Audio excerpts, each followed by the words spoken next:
करने लगे। भगवान श्री कृष्ण स्वयं भी इनकी पूजा करने लगे। स्वर्ग में सुपूजित होने के पश्चात ये ब्रह्मलोक में गए और वहां से भूमंडल और पाताल में पधारे। मन को मुग्ध करने वाली ये सुंदरी देवी गौरी नाम से जगत में निरंतर पूजा करने लगी।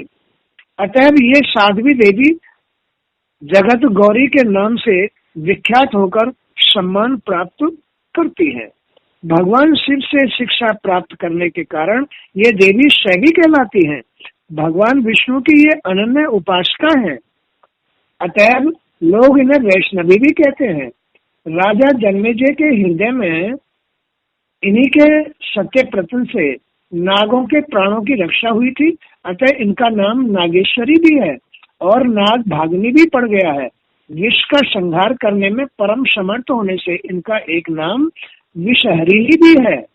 इन्हें भगवान शंकर से योग सिद्धि प्राप्त हुई थी। तुम्हारी अभिलाषाओं को पूर्ण करने वाली मन की जो एक मन के अंदर एक अजीब सी भावना पैदा होती है अपने काम को सिद्ध करने की, ये मेरा काम पूरा हो जाना चाहिए, ये वही मनसा देवी है। हर एक किसी के मन में कोई काम या कोई भी इच्छा जागृत होती है तो उस इच्छा को पूरी करने के लिए एक भावना पैदा होती है। ये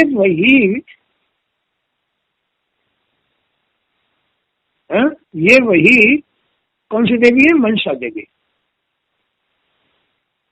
तो इन्हें भगवान शंकर से योग सिद्धि प्राप्त हुई थी। अतः ये सिद्ध योगिनी कहलाने लगे। शंकर से महान ज्ञान एवं योग आदि प्राप्त करने के कारण विद्वान पुरुष इन्हें मृत संजीवनी तथा महाज्ञान युक्ता कहते हैं। महाज्ञान युक्ता ये परम तपस्विनी देवी मुनिवर आस्तिक की माता है। अतः ये देवी जगत में सुप्रतिष्ठित होकर आस्तिक माता के नाम से विख्यात हुई। मुनिवर जरत्कारु बड़े महात्मा पुरुष थे। उन्होंने पत्नी रूप से इन्हें स्वीकार किया। जरत्कारु मुनि योगी थे। विष्णु उनकी पूजा करता था। अतः उनके यहाँ ये जरत्कारु प्रिया नाम से विख्यात हुई। जरत्कारु जगत गौरी, मनसा, सिद्ध योगिनी, वैष्णवी, नाग भागनी, शैवी, नागेश्वरी, जरत्कारु प्रिया, आस्तिक माता, विषहरी, महाज्ञान युता, इन 12 नामों से विश्व इनकी पूजा करता है। जो पुरुष पूजा के समय इन 12 नामों का पाठ करता है उसे तथा उसके वंशज को भी सर्प का भय नहीं हो सकता। जिस सेनागार में नागों का भय हो, जिस भवन में बहुतेरे नाग भरे हो, नागों से युक्त होने के कारण जो महान दारुण स्थान बन गया हो तथा जो नागों से वेशित हो, वहां भी पुरुष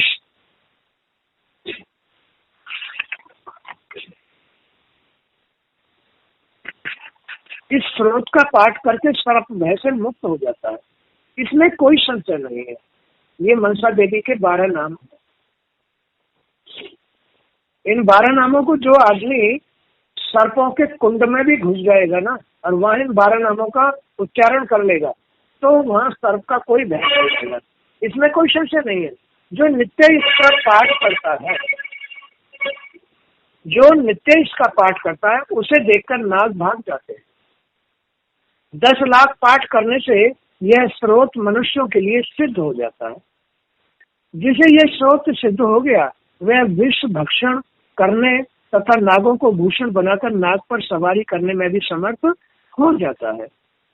वह नागासन, नागतल्प तथा महान सिद्ध होकर अंत में भगवान विष्णु के साथ अहरनिश क्रीड़ा करने का सौभाग्य प्राप्त कर लेता है।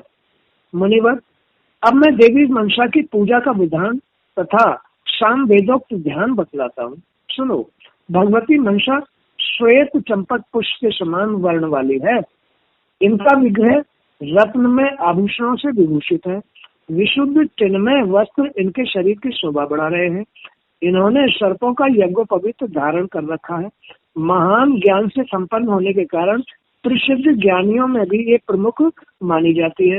ये सिद्ध पुरुषों की अधिष्ठात्री देवी है।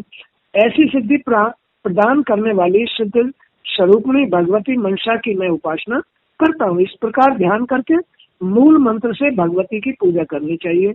अनेक प्रकार के नैवेद्य तथा गंध पुष्प और अनुलेपन से देवी की पूजा करनी चाहिए। सभी उपचार मूल मंत्र को पढ़कर अर्पण करने चाहिए। मुने यह द्वादश अक्षर मंत्र सिद्ध हो जाने पर भक्त पुरुषों के लिए मनोरथ पूर्ण करने में कल्प वृक्ष का काम करता है। और वो मंत्र है ओम ह्रीम श्रीम क्लीम एम मनसा देवी स्वाहा। ये मनसा देवी का मूल मंत्र है। और जो आदमी इस मूल मंत्र को सिद्ध कर लेता है वो फिर दूसरे मनुष्यों की भी इच्छाओं को पूरी करने में समर्थ हो जाता है। क्या है मंत्र? ओम ह्रीम श्रीम क्लीम एम मनसा देवी स्वाहा। यही गायत्री जी का भी मंत्र है। ओम ह्रीम श्रीम क्लीम एम गायत्री देवी स्वाहा।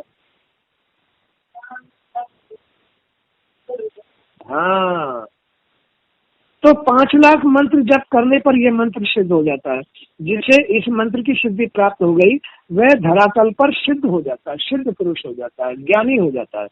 उसके लिए विश्व भी अमृत के समान हो जाता है।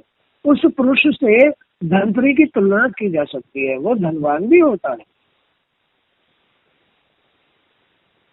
उसकी वाणी से जो भी निकल जाए वो एक औषधि का काम करती है। ब्राह्मण जो पुरुष संक्रांति के शुभ अवसर पर स्नान करके यत्न पूर्वक भक्ति भाव के साथ इन भगवती मनसा का आह्वान करके पूजा करता है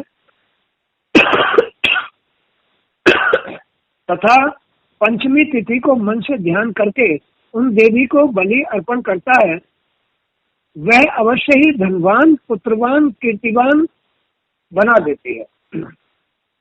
मनसा देवी उसकी सारी इच्छाएं पूरी कर देती है। पंचमी के दिन इस मंत्र के द्वारा जो मनसा देवी की पूजा करता है। अब मैं धर्मदेव के मुख से जैसा कुछ सुना है वह उपाख्यान करता हूँ मनसा देवी के विषय में। प्राचीन समय की बात है। भूमंडल के सभी मानव नागों के भय से आक्रांत हो गए थे। अतः सबने मुनिवर कश्यप की शरण ग्रहण की थी। कश्यप जी भी भयभीत हो गए, किंतु ब्रह्मा जी के सहयोग से उन्होंने मंत्रों की रचना की। उसमें ब्रह्मा जी उपदेष्टा थे। वेद बीज के अनुसार मंत्रों की रचना हुई। साथ ही ब्रह्मा जी ने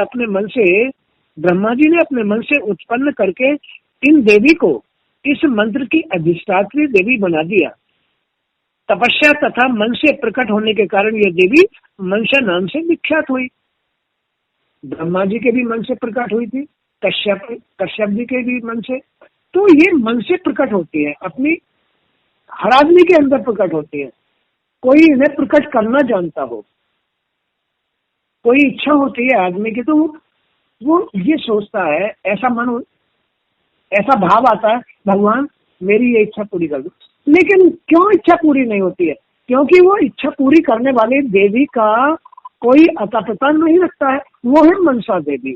तो मनसा देवी का मंत्र जाप करके उनसे आराधना पूजा करनी चाहिए, तो ये उसकी मनसा पूरी कर देती है। तो वेद बीज के अनुसार मंत्रों की रचना हुई। साथ ही ब्रह्मा जी ने अपने मन से उत्पन्न करके इन देवी को इस मंत्र की अधिष्ठात्री देवी बना दिया। तपस्या तथा मन से प्रकट होने के कारण ये देवी मनसा नाम से विख्यात हुई। कुमारी अवस्था में ही ये भगवान शंकर के धाम में चली गई थी। कैलाश में पहुंचकर इन्होंने भक्ति पूर्वक भगवान चंद्रशेखर की स्तुति की। मुनि कुमारी मनसा ने देवताओं के वर्ष से 1000 वर्षों तक भगवान शंकर की उपासना की। तदंतर भगवान आशुतोष इन पर प्रसन्न हो गए। मुने भगवान शंकर में प्रसन्न होकर इन्हें महान ज्ञान प्रदान किया, सामवेद का अध्ययन कराया और भगवान श्री कृष्ण के कल्पवृक्ष अष्टाक्षर मंत्र का उपदेश किया। मंत्र का रूप ऐसा है: लक्ष्मी बीज, माया बीज, काम बीज का पूर्व में प्रयोग करके कृष्ण शब्द के अंत में दे विभक्ति लगाकर नमे पद जोड़ दिया जाता है। अब वो कौन सा मंत्र दिया था भगवान शंकर ने? भगवान शंकर ने इस मनसा देवी को एक मंत्र दिया। क्या है वो? श्रीम ह्रीम क्लीम कृष्णाय नमः। श्रीम ह्रीम क्लीम कृष्णाय नमः। ये कृष्ण भगवान है क्या? ये श्रीम है, ह्रीम है, क्लीम है, माने ये इनकी शक्तियां हैं। तू ही ब्रह्म, तू ही शक्ति, तू ही शक्ति, तू ही ब्रह्म। तो श्रीम लक्ष्मी जी, ह्रीम गौरी काली जी, नहीं सरस्वती जी, और क्लीम काली जी। यही तीन देवियां कृष्ण कहलाती हैं, यही ब्रह्म कहलाती हैं, यही ब्रह्म की शक्ति हैं, तीनों देवियां। ह्रीम श्रीम क्लीम, ह्रीम श्रीम क्लीम, यही ब्रह्म की तीनों शक्तियां हैं। तो ये शक्ति ही ब्रह्म है, ब्रह्म ही श्री कृष्ण है। तो मनसा देवी को श्री कृष्ण का कौन सा मंत्र दिया? श्रीम ह्रीम क्लीम कृष्णाय नमः। भगवान शंकर की कृपा से जब मुनि कुमारी मनसा को त्रिलोक के मंगल नामक कवच पूजन का क्रम सर्वसम्मत वेदोक्त पुरस्करण का नियम तथा मंत्र प्राप्त हो गया, तब वह साध्वी उनसे आज्ञा लेकर पुष्कर क्षेत्र में तपस्या करने के लिए चली गई। पुष्कर क्षेत्र में मनसा देवी ने पुष्कर में तपस्या की थी। वहां जाकर उसने परब्रह्म भगवान श्री कृष्ण की 3 युगों तक उपासना की। इसके बाद उसे तपस्या में सिद्धि प्राप्त हुई। भगवान श्री कृष्ण ने सामने प्रकट होकर उसे दर्शन दिए। उस समय कृपा निधि श्री कृष्ण ने उस कृष्णांगी बाला पर अपनी कृपा की। उन्होंने उसका दूसरों से पूजन कराया और स्वयं भी उसका पूजन किया। मनसा देवी का श्री कृष्ण ने स्वयं भी पूजन किया। साथ ही वर दिया कि देवी तुम जगत में पूजा प्राप्त करोगी। इस प्रकार कल्याणी मनसा को वर प्रदान करके भगवान अंतर्ध्यान हो गए। भगवान श्री कृष्ण का वहां आज भी बहुत बड़ा विशाल मंदिर है पुष्कर में। ब्रह्मा जी का भी वहां बहुत बड़ा मंदिर है पुष्कर में। गायत्री देवी का भी बहुत बड़ा मंदिर है वहां पुष्कर में, पहाड़ों के ऊपर। मनसा देवी का, ये मनसा देवी गायत्री देवी भी है, यही है। तो इस तरह इन मनसा देवी की सर्वप्रथम भगवान श्री कृष्ण ने पूजा की। तत्पश्चात शंकर, कश्यप, देवता, मुनि, मनु, नाग एवं मानव आदि से त्रिलोकी में श्रेष्ठ व्रत का पालन करने वाली यह देवी सुपूजित हुई। फिर कश्यप जी ने जरत्कारु मुनि के साथ उसका विवाह कर दिया। वे मुनि महान योगी थे। विवाह करने के पश्चात वे तपस्या करने में संलग्न हो गए थे। वे एक दिन पुष्कर क्षेत्र में उस बट वृक्ष के नीचे देवी जरत्कारु की जांग पर लेट गए और उन्हें नींद आ गई। इतने में सायंकाल होने को आया। सूर्य नारायण अस्ताचल को जाने लगे। देवी मनसा परम साध्वी एवं पवित्रता धारण किए हुए थी। उसने मन में विचार किया, द्विजों के लिए नित्य सायंकाल संध्या करने का विधान होता है। अब मैं अपने पति को किस प्रकार निद्रा से जगाऊं? तो यदि मेरे पति सोए ही रह जाते हैं तो इन्हें पाप लग जाएगा, क्योंकि ऐसा नियम है। संध्या के शाम के समय नहीं सोना चाहिए। मेरे पति को पाप लग जाएगा, क्योंकि ऐसा नियम है कि जो प्रातः और सायंकाल की संध्या ठीक समय पर नहीं करता, सुबह की और शाम की संध्या ठीक समय पर, माने एक निश्चित समय से, नियम से, जो भगवान की पूजा नहीं करता उसे पाप लगते हैं। जो आदमी, देख लो, ये सब पकड़ की बातें हैं, जीवन उपयोगी बातें हैं। तो इन्हें पाप लग जाएगा, क्योंकि ऐसा नियम है कि जो सुबह की और शाम की पूजा ठीक समय पर नहीं करता, वह अपवित्र होकर पाप का भागी हो जाता है। इसलिए दोनों टाइम आदमी को पूजा करनी चाहिए। यूं विचार करके उस परम सुंदरी मनसा ने पतिदेव को जगा दिया मुनिवर जरत्कारु जगने पर क्रोध से भर गए।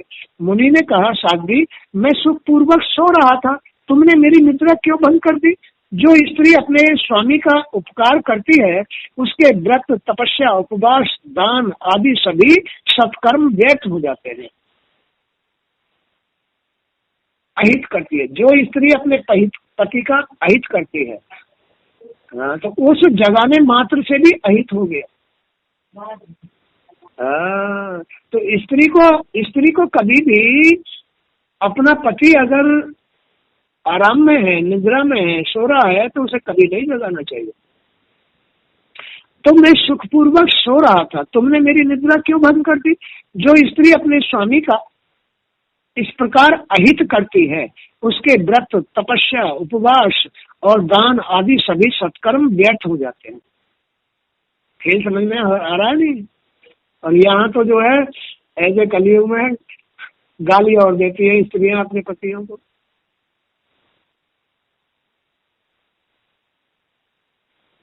तो चले जाओ। स्वामी का अप्रिय करने वाली स्त्री किसी भी सत्कर्म का फल नहीं प्राप्त कर सकती। स्वामी का अहित करने वाली स्त्री किसी भी सत्कर्म का फल नहीं मिलता उसे, चाहे कितना ही भी सत्कर्म कर लो। जिसने अपने पति की पूजा की, जिसने अपने पति की पूजा की, उससे मानो स्वयं भगवान श्री कृष्ण सुपूजित हो जाते हैं। जो अपने पति की पूजा करती है, समझ लो कि वो भगवान परमात्मा की पूजा करती है। अब ये पति है क्या? स्त्री का भाग ही तो पति है। ये जो भाग्य है ना, ये जो आत्मा, यही तो परमात्मा है। तो स्त्री को हमेशा अपना भाग्य बनाने के लिए ही कर्म करना चाहिए, अपने पति की ही सेवा करनी चाहिए, करनी चाहिए। कभी भी स्त्री को अपना भाग्य नहीं बिगाड़ना चाहिए, अपने भाग्य को बिगाड़ने का कर्म नहीं करना चाहिए, नहीं तो परमात्मा रूठ जाएगा, उसके सारे सत्कर्म खत्म हो जाएंगे। जो अपने पति को, अपने भाग्य को बिगाड़ने वाला कर्म करती है स्त्री, उसका परमात्मा खुश नहीं होता है। समय से पूजा न करना, अपने पति के अहित में कोई कर्म कर देना, ये सब उसके सत्कर्म, जितने अच्छे कर्म होते हैं ना, उनका फल सब नष्ट हो जाता है स्त्री का। और क्या, वो नष्ट हो जाती है स्त्री, वो नरक गोड़ती है स्त्री। तो स्वामी का अप्रिय करने वाली स्त्री किसी भी सत्कर्म का फल नहीं प्राप्त कर सकती। जिसने अपने पति की पूजा की, उससे मानो स्वयं भगवान श्री कृष्ण पूजित हो जाते हैं। पतिव्रताओं के व्रत के लिए स्वयं भगवान श्री हरि ही पति के रूप में विराजमान रहते हैं।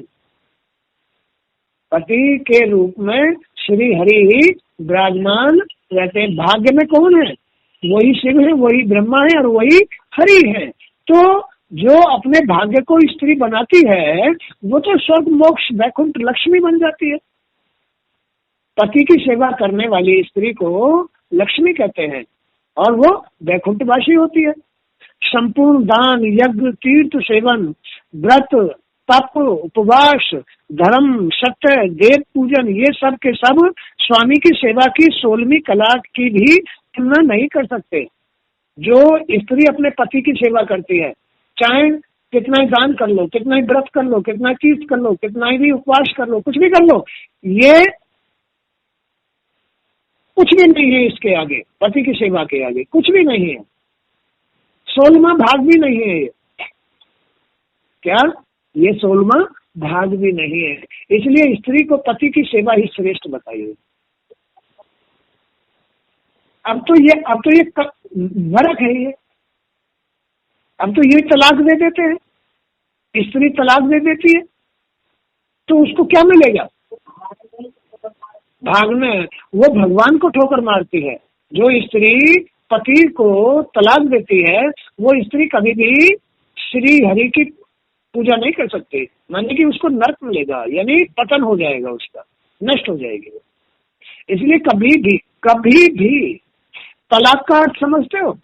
तलाक का अर्थ है, इसका संधि विच्छेद करो।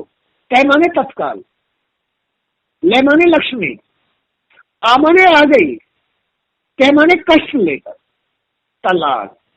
लक्ष्मी तुरंत उसके घर में कष्ट लेके आ जाती है। किसके घर में? तलाक देने वाले के घर में, चाहे तो पुरुष दे चाहे स्त्री दे। ये तलाक का अर्थ है। तो आजकल ये तो कलयुग है, ना स्त्री समझती। स्त्रियों के पास कौन सा पुण्य है, पुरुषों के पास कौन सा पुण्य है, कौन सा व्रत है, कौन सा उपवास करते हैं, कौन सा दान करते हैं, कौन सा तीर्थ करते हैं? तो उनके पास पुण्य फल है ही नहीं।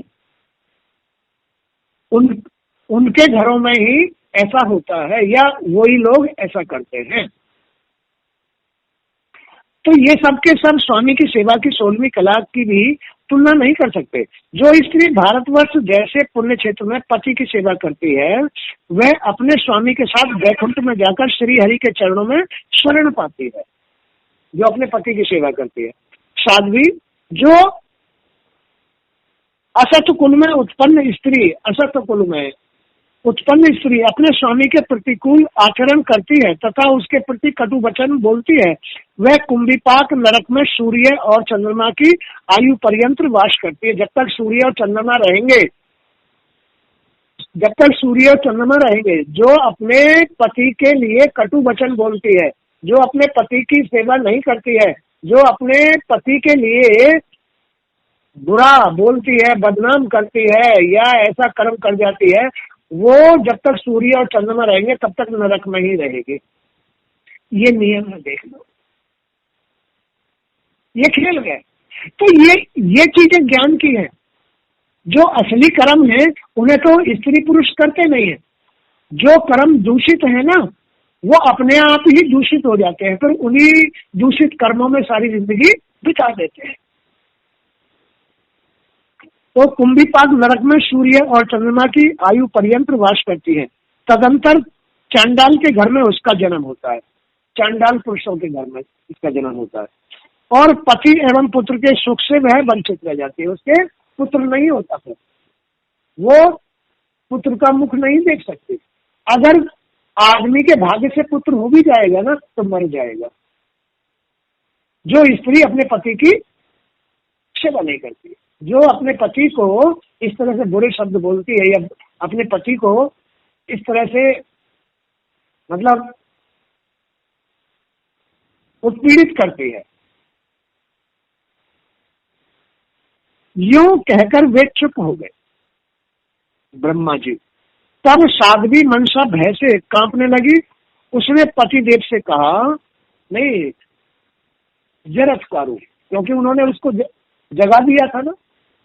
तो जरत्कारु जो ऋषि थे, बड़े महान थे, और मनसा देवी उनकी पत्नी बन गई थी। ब्रह्मा जी ने उनको सौंप दिया था, कश्यप ऋषि और ब्रह्मा जी ने। तो शाम का समय था और मनसा देवी की जगह पर सिर रख करके जरत्कारु लेट गए थे थोड़ी देर आराम के लिए। वो संध्या हो गई, उन्होंने उनको जगा दिया।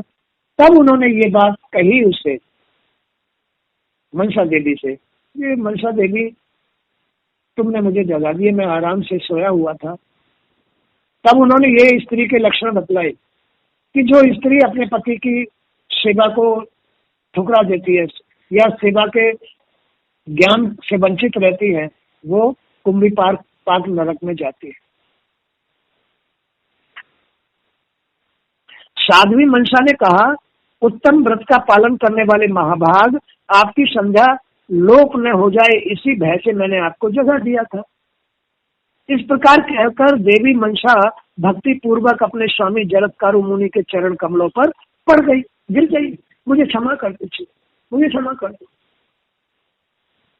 उस समय रोष के आवेश में आकर मुनि सूर्य को भी शाप देने के लिए उद्यत हो गए कि सूर्य, जब मैं आराम कर रहा हूं तो सूर्य छिप क्यों गए? पहले ऋषि मुनि इतने महान हुआ करते थे, इतनी सत्य शक्ति हुआ करती थी उनके अंदर, तपस्या किया करते थे, जरा भी विषय विकार या सांसारिक भाव नहीं रखते थे, वो ब्रह्म स्वरूप हो जाया करते थे, इतनी बड़ी ताकत थी। तो सूर्य को भी अब शाप देने के लिए तैयार हो गए वो। उन्हें देखकर स्वयं भगवान सूर्य संध्या देवी को साथ लेकर वहां आए और भयभीत होकर विनय पूर्वक मुनि जरत्कारु से सम्यक प्रकार से यथार्थ बात कहने लगे। भगवान सूर्य ने कहा, भगवान आप परम शक्तिशाली ब्राह्मण हैं। संध्या का समय देखकर धर्म लोप हो जाने के भय से इस साध्वी ने आपको जगा दिया था, मनसा देवी ने आपको जगा दिया था। मुने विप्रवर, मैं आपकी शरण में उपस्थित हूँ, मुझे साफ देना आपके लिए उचित नहीं है। मेरा तो क्रम है, मेरा तो समय है, मैं तो अपने समय से उदित होता हूँ और समय से छुप जाता हूँ, तो मेरा तो वो समय क्रम था, लेकिन मुझे आप श्राप मत दीजिए। ब्राह्मणों का हृदय सदा नवनीत के समान कोमल होता है।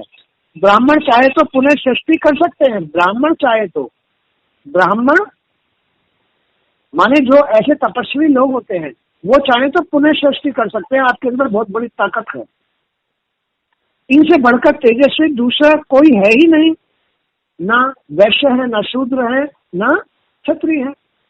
ब्रह्म ज्योति ब्राह्मण के द्वारा निरंतर सनातन भगवान श्री कृष्ण की आराधना करती रहती है। भगवान श्री कृष्ण की आराधना करती है ब्राह्मणों की ज्योति। सूर्य के उपर्युक्त वचन सुनकर विप्रवर जरत्कारु प्रसन्न हो गए। उनसे आशीर्वाद लेकर सूर्य अपने स्थान को चले गए। प्रतिज्ञा की रक्षा के लिए उन ब्राह्मण देवता ने देवी मनसा का त्याग कर दिया। देवी मनसा का त्याग इसी शाप के कारण। यही तो खेल है, चाहे देवी हो, चाहे देवता हो, चाहे कोई भी स्त्री हो, सबका नियम एक है।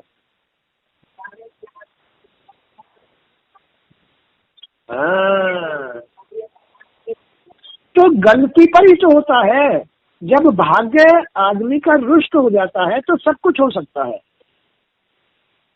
खेल तो भाग्य का है। प्रतिज्ञा की रक्षा के लिए उन ब्राह्मण देवता ने देवी मनसा का त्याग कर दिया। उस समय देवी के शोक की सीमा नहीं रही। दुख के कारण उनका हृदय क्षुब्ध हो उठा।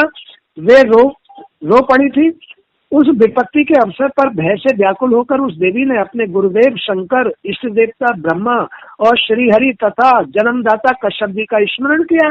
मनसा देवी ने देवी मनसा के चिंतन करने पर तुरंत गोपनीय भगवान श्री कृष्ण, शंकर, ब्रह्मा और कश्यप मुनि वहां पधार गए। प्रकृति से परे निर्गुण पर ब्रह्म भगवान श्री कृष्ण मुनिवर जरत्कारु के अभिष्ट देवता थे। उनके दर्शन पाकर परम भक्ति के साथ मुनि बार बार प्रणाम करके उनकी स्तुति करने लगे। आओ बेटे, जाओ बैठो।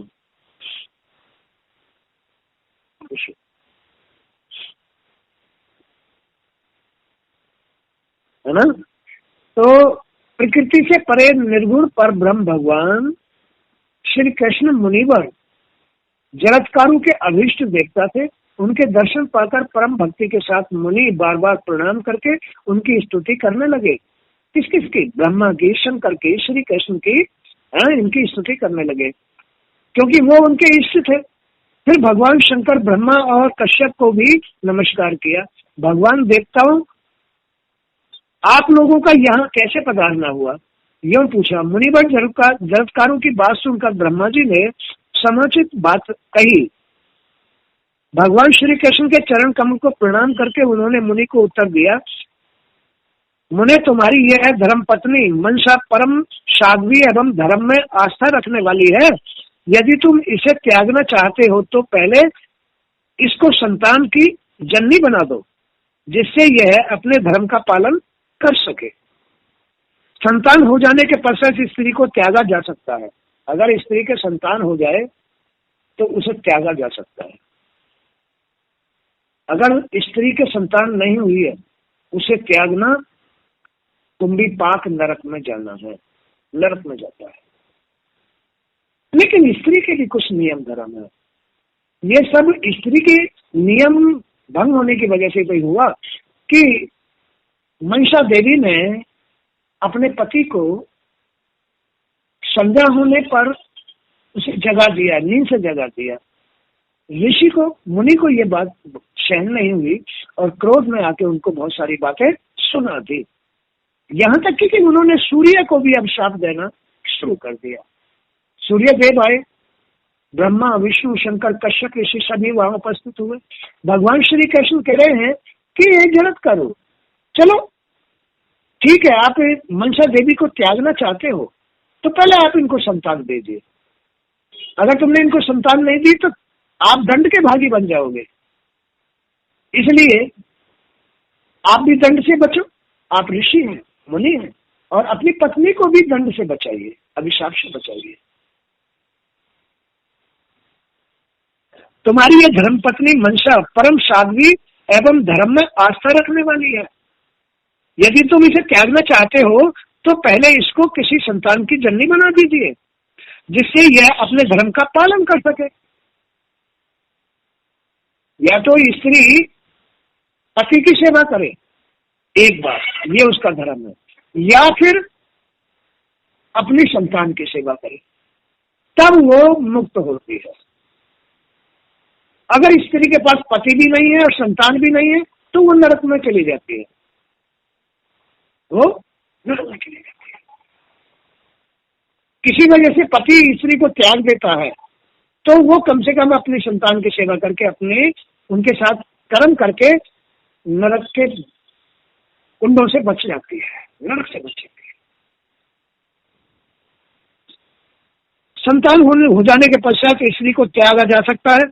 जो पुरुष पुत्र उत्पत्ति कराए बिना ही प्रिय पत्नी का त्याग कर देता है, उसका पुण्य चलनी से बह जाने वाले जल की भांति साथ छोड़ देता है। जो आदमी, जो पति पुत्र पैदा किए बगैर स्त्री को त्याग देता है, उसका पुण्य जैसे चलनी में हजारों छेद होते हैं ना, और उसमें जल डाला जाए ऐसे ही बह जाता है। चलनी में जल डालने की तरह बह जाता है। नारद ब्रह्मा जी की सुनकर मुनिवर जरत्कारु ने मंत्र पढ़कर योग बल का सहारा ले देवी मनसा की नाभि का स्पर्श कर दिया और उससे कहा, मुनिवर जरत्कार ने कहा, मन से इस गर्भ से तुम्हें पुत्र होगा। ऐसे थे पहले ऋषि मुनि वगैरह, ये सब कुकर्म नहीं करते थे, खाली आशीर्वाद दे दी, जाओ तुम पुत्रवती होगी, नाभि छू दी, पुत्र हो गया। ऐसे थे ऋषि मुनि पहले। सतयुग में, द्वापर में, त्रेता में ऐसे ऋषि मुनि थे। ये तो कलयुग है, ये है कलयुग। कलयुग में अब दूसरे प्रकार से संतान उत्पन्न करते। ऋषि मुनि ऐसे संतान पैदा नहीं करते थे, वो तपस्वी होते थे, सत में होते थे, बोल दिया तो संतान हो गई। तो मुनिवर जरत्कारी ने कहा, मनसा इस गर्भ से तुम्हें पुत्र होगा। वह पुत्र जितेंद्रिय पुरुषों में श्रेष्ठ, धार्मिक, ब्रह्म ज्ञानी, तेजस्वी, तपस्वी, यशस्वी, गुणी, वेद वेदताओं, ज्ञानियों और योगियों में प्रमुख, विष्णु भक्त तथा अपने कुल का उद्धारक होगा। जाओ मैं तुम्हें यह आशीर्वाद देता हूँ। ऐसे सुयोग्य पुत्र के उत्पन्न होने मात्र से पितर आनंद में भरकर नाचने लगते हैं। जिस कुल में स्त्री सुयोग्य पुत्र देती है उसके पितृ देवता मुक्त हो जाते हैं, और जिस कुल में पुत्र ही अज्ञानी मूर्ख हो उसके पितृ अपने आप बंधन में आ जाते हैं। तो संतान के ऊपर निर्भर करता है ये सब कुछ, स्त्री के कर्म पर निर्भर करता है ये सब कुछ। अगर स्त्री ही अभाग्नी है, स्त्री ही कुकर्मी है, तो उसके पितृ उसको माफ नहीं करते हैं, क्योंकि बंधन में आ जाते हैं।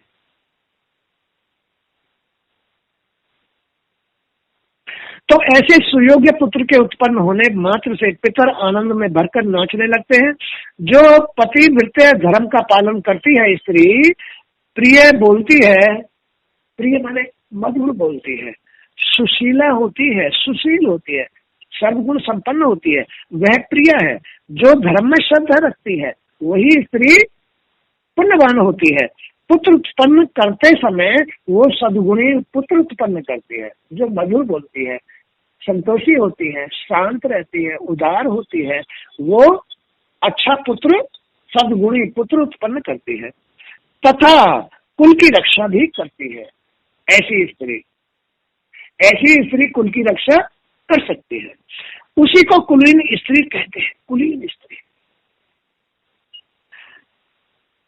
जो भगवान श्री हरि के प्रति भक्ति उत्पन्न करता है एवं अभीष्ट सुख देने में तत्पर रहता है, वही बंधु है, वही असली भाई है। यदि भगवान श्री हरि के मार्ग का प्रदर्शक हो तो उस बंधु को पिता भी कह सकते हैं। जैसे गुरुजी तुमको ज्ञान दे रहे हैं श्री हरि का, तो उसको माता पिता भी कह सकते हैं। जो ज्ञान उपदेश द्वारा संतान को गर्भवास से मुक्त कर देता है, दया रूपा भगनी उसको कहते हैं। जिसकी कृपा से प्राणी यमराज के भय से मुक्त हो जाए, भगवान विष्णु के मंत्र को प्रदान करने वाला गुरु वही है।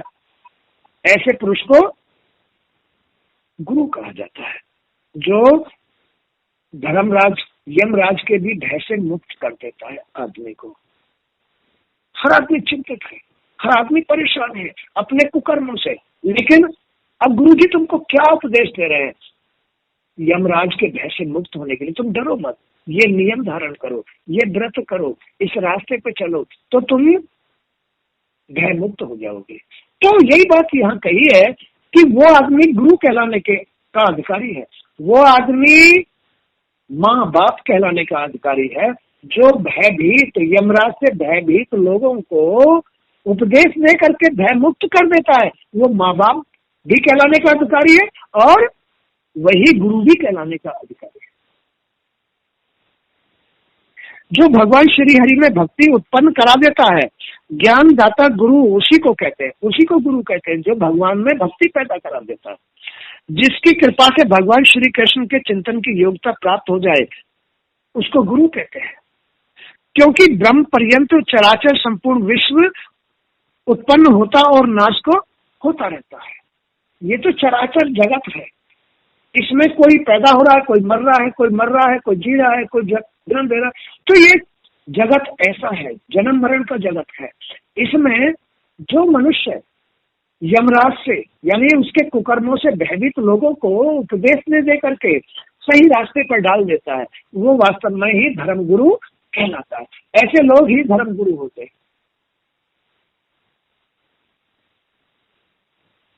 तो वेद अथवा यज्ञ से जो कुछ सार तत्व निकलता है वह यही है, वो यही है। क्या यही है?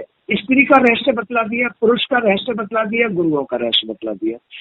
वेद अथवा यज्ञ से जो कुछ सार तत्व निकलता है वह यही है कि भगवान श्री हरि का सेवन किया जाए, भगवान का पूजन किया जाए, रोज नित्य प्रतिदिन सुबह शाम, सुबह और शाम। अगर श्री हरि की सेवा आदमी नहीं करता, निश्चय ही दुख उठाएगा, निश्चय ही नरक में जाएगा, निश्चय ही कोड़ी बन जाएगा। इसलिए इसे दुख से, दारुण दुख से बचने का उपाय है उसे नित्य प्रतिदिन सुबह शाम श्री हरि की सेवा अवश्य करनी चाहिए। सूरज निकलने से पहले ब्रह्म मुहूर्त में, ये श्री हरि का समय है। ब्रह्म मुहूर्त उठो, उठ करके शौच जाओ, स्नान करो, साफ सफाई करो, धूप बत्ती दीपक जला करके थोड़ा सा उनका गुणगान करो, तो तुम्हारे पाप कटते हैं। उनके उच्चारण मात्र से, उनकी शरण में रहने मात्र से तुम्हारे पाप कट जाते हैं। इस कलयुग में आदमी न जाने कहाँ कहाँ झूठ सच अगड़म झगड़म कितने ही पाप करता रहता है। तो इन पापों से मुक्त होने का उपाय है सुबह ब्रह्ममुहूर्त में श्री हरि की सेवा। जो इस शिक्षा को देता है वही सच्चा गुरु है। उसे माँ बाप भी कह सकते हो।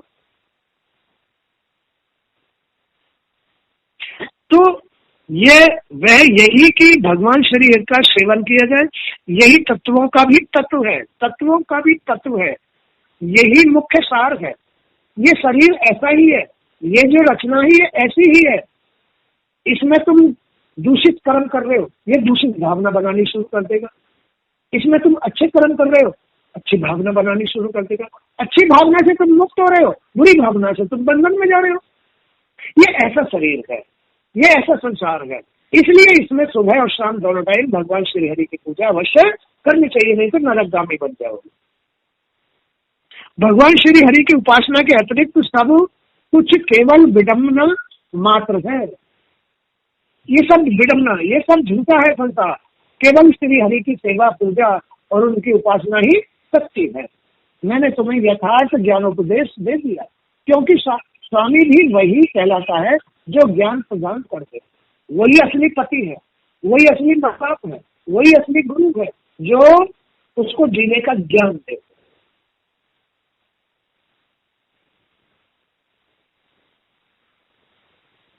अन्य तो सुधरे सब ऐसे ही, पति पुत्र माँ बाप सब ऐसे ही होते हैं, पाखंड नहीं होते, जिन्हें अपने जीने का ज्ञान नहीं होता। तो मैंने तुम्हें यथार्थ ज्ञान उपदेश कर दिया, क्योंकि स्वामी भी वही कहलाता है जो ज्ञान प्रदान कर दे। जरत्कारु अपनी पत्नी मनसा देवी को ये ज्ञान दे रहे हैं कि श्री हरि की शरण में रहो, जो ज्ञान प्रदान करते। ज्ञान के द्वारा बंधन से मुक्त रहने वाला स्वामी माना जाता है, और वही यदि बंधन में डालता है तो वो शत्रु है। जो गुरु भगवान श्री हरि में भक्ति उत्पन्न कराने वाला ज्ञान नहीं देता, जो गुरु भगवान में भक्ति कराने वाला ज्ञान नहीं देता, उसे विश्वघात शिष्य घाती कहा जाता है। क्या? घात करने वाला, शत्रु कहा। जो ज्ञान नहीं देता, जो श्री हरि की शरण में जाने के लिए उसे रास्ता नहीं देता, ये सिस्टम ही ऐसा है। तो इसलिए गुरु सच्चा तो वही है जो भगवान के शरण में जाने के लिए, क्योंकि वह शिष्य को बंधन मुक्त नहीं कर सकता। जो जननी के गर्भ जनित क्लेश से तथा यम यातना से मुक्त नहीं कर सकता, उसे गुरु तात और बांधव कैसे कहा सकता? बात समझो मैं क्या कह रहा हूं? जो आदमी माँ के गर्भ से जो कलेश लेके आया है, माँ के गर्भ से, अब ये बच्चा इसने जन्म लिया तुम्हारे कोख से, तो ये तुम्हारे शरीर में से तो पैदा हुआ है। अब तुम्हारे शरीर में कितने कलेश है? तुम्हारे शरीर में दुनिया भर के विषय, विकार, कष्ट, रोग, शोक, चिंता, अगड़म झगड़म, लड़ाई झगड़ा, पता नहीं क्या, वो सब ये लेके आया है, सब लेके आता है। तो फिर अब माँ को अपने बच्चे को ऐसी गुरु की शरण में डालना चाहिए जो उसको ज्ञान दे, श्री हरि का ज्ञान दे, जिससे कि उसके अंदर जो भरे हुए पाप हैं उनसे वो मुक्त हो जाए। नहीं तो उसका जीवन निकल जाएगा, क्योंकि माँ को और बाप को तो ज्ञान था नहीं, इसीलिए तो कलेश लेके आया। इसलिए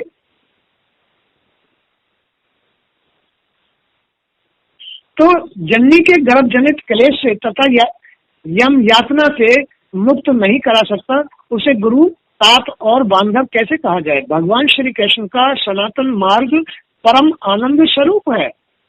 जो निरंतर ऐसे मार्ग का प्रदर्शन नहीं कराता, वह मनुष्यों के लिए कैसा बांधव है। अतः साध्वी, तुम निर्गुण एवं अच्युत ब्रह्म भगवान श्री कृष्ण की उपासना करो। अपनी पत्नी को कह रहे हैं, जरत्कारु मनसा देवी को। मनसा देवी जो हरिद्वार में है, वही मनसा देवी है। इनके पति थे जरत्कारु। जरा सी बात के ऊपर ये रुष्ट हो गए और उनको त्याग दिया। वो बड़े महान ऋषि थे जरत्कारु। तो अतः साध्वी, तुम निर्गुण में अच्युत ब्रह्म भगवान श्री कृष्ण की उपासना करो। इनकी उपासना से पुरुषों के सारे कर्म मूल कट जाते हैं। प्रिय, मैंने जो तुम्हारा त्याग कर दिया, मेरे इस अपराध को क्षमा कर देना। पति ने उसको त्याग दिया। साध्वी स्त्रियां क्षमा परायण होती हैं। सतोगुण के प्रभाव से उनमें क्रोध नहीं रहता। देवी, मैं तपस्या करने के लिए पुष्कर क्षेत्र में जा रहा हूँ। ऋषि मुनि ऐसे किया करते थे पहले। उनके अंदर कोई विषय नहीं हुआ करता था, लोभ नहीं हुआ करता, स्वार्थ नहीं, मेरा ज्ञान, ज्ञान के भंडार हुआ करते थे, प्रकाश ही प्रकाश। उनको ही श्री हरि कहते हैं। तो हरि की उपासना उनका लक्ष्य होता है, ऋषि मुनि। तो सतोगुण के प्रभाव से उनमें क्रोध नहीं रहता। देवी, मैं तपस्या करने के लिए पुष्कर क्षेत्र में जा रहा हूँ। तुम भी सुख पूर्वक यहाँ से जा सकती हो, क्योंकि निष्प्रय पुरुषों के लिए एकमात्र मनोरथ यही है कि वे भगवान श्री कृष्ण के चरण कमल की उपासना में लग जाए। यही मनुष्य का, स्त्री हो या पुरुष, उसका एक ही लक्ष्य है कि उससे श्री कृष्ण की, भगवान श्री हरि की चरणों की उपासना अवश्य करनी चाहिए। चरण है उनके नियम, नियमों की उपासना अवश्य, नियमों से रहना चाहिए। भगवान के समय से दोनों टाइम संध्या करनी चाहिए। अपने शरीर में से मल को समय से त्यागना चाहिए। घर की साफ सफाई रखनी चाहिए, इंद्रियों की साफ सफाई, ज्ञान की साफ सफाई रखनी चाहिए, तब उसका जीवन सफल होता है।